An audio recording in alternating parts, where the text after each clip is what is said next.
రికార్డుల మీద దృష్టి పెట్టి సామాన్య ప్రజల కష్టాలను గాలికి వదిలేశారు విశాఖ అధికారులు.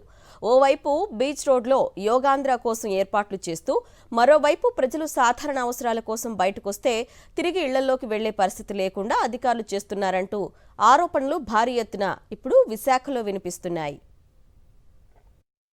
ఈ నెల 21వ తేదీన జరగబోయే యోగాంధ్ర కార్యక్రమం సందర్భంగా అధికారులు వాటి ఏర్పాట్లలో నిమగ్నమై ఉంటే, మరోవైపు ప్రజలు తీవ్ర ఇబ్బందులు ఎదుర్కొంటున్నారు.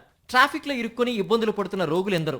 అంబులెన్స్లు సైతం గంటల తరబడి ట్రాఫిక్లో ఇరుక్కున్నా పట్టించుకుని పోలీస్ వ్యవస్థ యోగాంధ్ర పనుల్లో నిమగ్నమైపోయారు.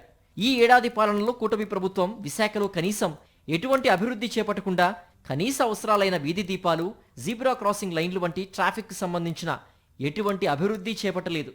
కానీ ప్రధాని మోదీ విశాఖ టూరు ఉన్న నేపథ్యంలో హడావిడిగా యుద్ధ ప్రాతిపదికన అనేక మరమ్మతులు చేపట్టారు. అందులో భాగంగా రోడ్లపై కనీస సదుపాయాలు ఈ ఏడాది పాలనలో చేయకుండా ఈ 2 రోజుల్లో చేసేందుకు పైపై మెరుగులు దిద్దుతూ ఉన్నారు.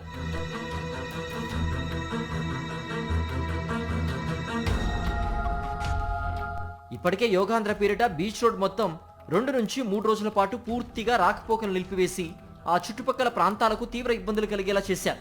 ఇప్పుడు పూర్తిగా విశాఖ వ్యాప్తంగా ట్రాఫిక్ ఇబ్బందులు గురిచేస్తూ అధికారులు చోద్యం చూస్తూ ఉన్నారు.